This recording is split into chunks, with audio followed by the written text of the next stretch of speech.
Alright, yo, what is up? Basically, I had recorded a really long vlog segment this morning, and it was about 5 minutes. Actually, it's not really long, but still, I gave an overall update of what I was gonna do throughout the day, which was really just come back and finish all the tasks that I couldn't do on Sunday. And it is 12 p.m. right now. I have about 10 to 15 more scripts to write to get me fully prepped for Tuesday. And then I'm gonna really take a second crack at doing the routine that I initially wanted to do when I first started this journey, which was posting 3 times a day on Instagram and having 2 Myro videos and 1 talking head video going out every single day. And I understand that a lot of creators, actually 70% of creators that start, quit in their very first year. And the reason behind that is because they adopt a cadence that they cannot uphold, meaning they choose to film 2 to 3 videos every single day on multiple different platforms, and nobody can uphold such a calendar. And then that raises the question of whether or not it's like sustainable. And I think I can do it because of the overall time that I have right now.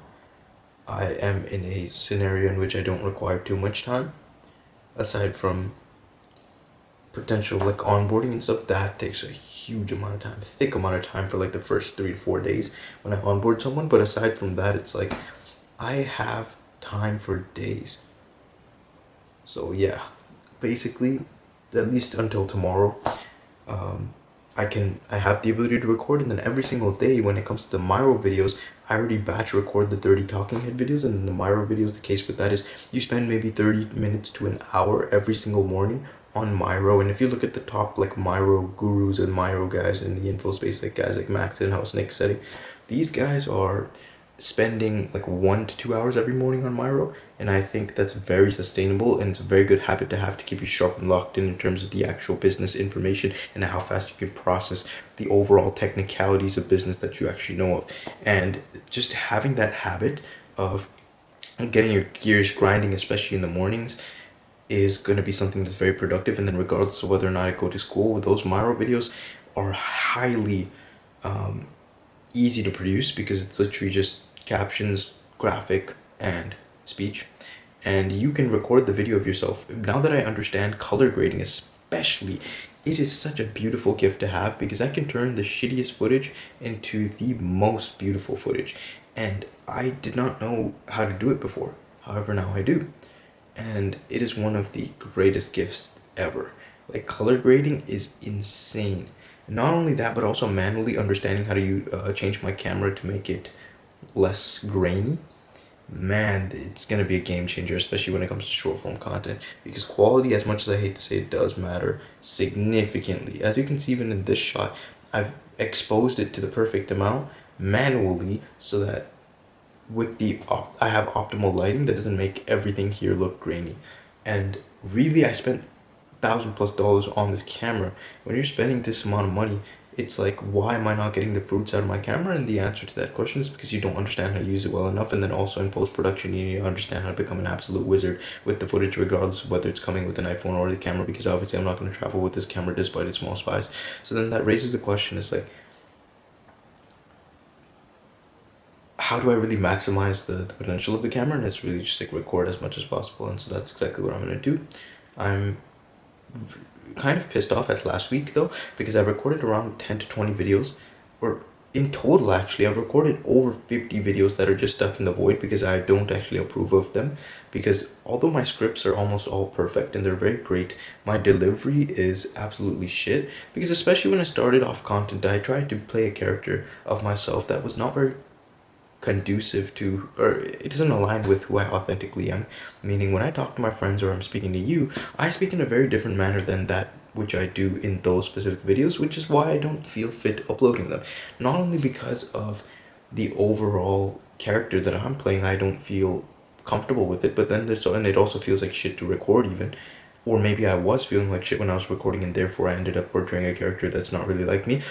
And when I actually end up, you are who you attract, or you attract who you are, rather.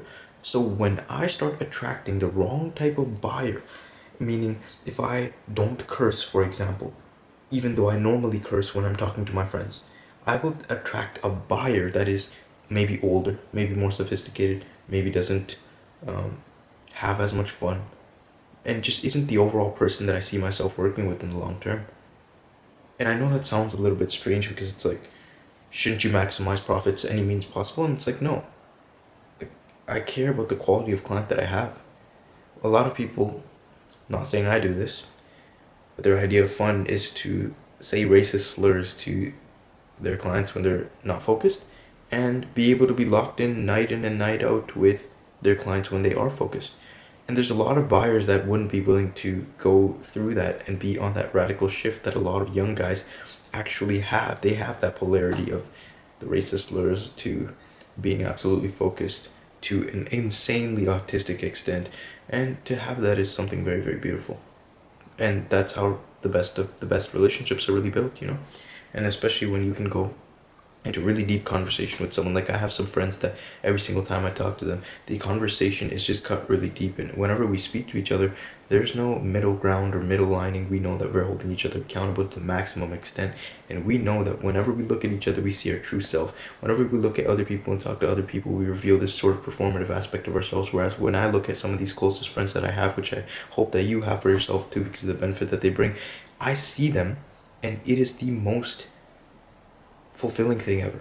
Because speaking, and in my ideal version of life, and I say this all the time, and I haven't told you this, but it's like my ideal version of life is only getting the dopamine that I have from either work, social interactions, or cold exposure. Cold exposure removed, that doesn't even fucking matter. Just work and social life. And work even is like removed. Social life and not social life like, oh, you're going out to nightclubs and partying and doing stupid shit. I'm talking social life in the sense where you're having meaningful conversations with the friends and family that you care about and that you love. That is how I want to live my life, meaning that has to be the only source of my pleasure. And with that being said, thank you very much for watching. That is basically how my day has went. Just done a shit ton of ideation, and we'll finish that up hopefully by 1 a.m. And then I don't want to cut back on sleep too much, but basically I'm going to sleep at whatever time gives me precisely 7 hours of sleep, maybe 7 hours 30 minutes, because although I hate sleep, I despise it. It influences the way that my face looks, meaning my the bags under my eyes, and therefore if I want to look good for the camera, I have to prioritize it. And as a result of that, I will have to sleep at least a decent amount.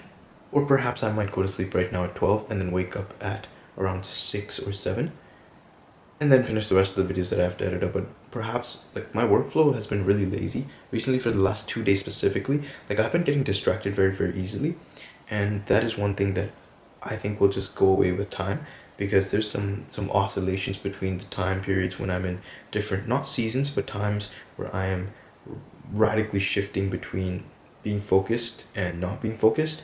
And oftentimes the social interaction that I have and the degree of social interaction in terms of volume that I have is at an opposing end to the degree of focus that I have. Therefore, since I have increased my social interaction in the past, not 2 days, but rather 1 day, or no, really, like in the past 2 days, the overall quality of my work has gone down. And it's weird, it's very weird. But once I build momentum, I don't have any of those issues. And what I mean by momentum is really just staying away from the bad habits that I have, which is really just doing things that numb myself and my brain away from being able to feel the pain of work, because pain is the greatest motivator and one of the best motivators and the strongest one by far. Now, second time, with that being said, I hope you got some sort of value or inspiration by watching me talk, and you will be able to use it in your life to make it actually valuable in whatever you want to do. And so I hope that the time you spent watching this was worth the value that you got from it. Peace.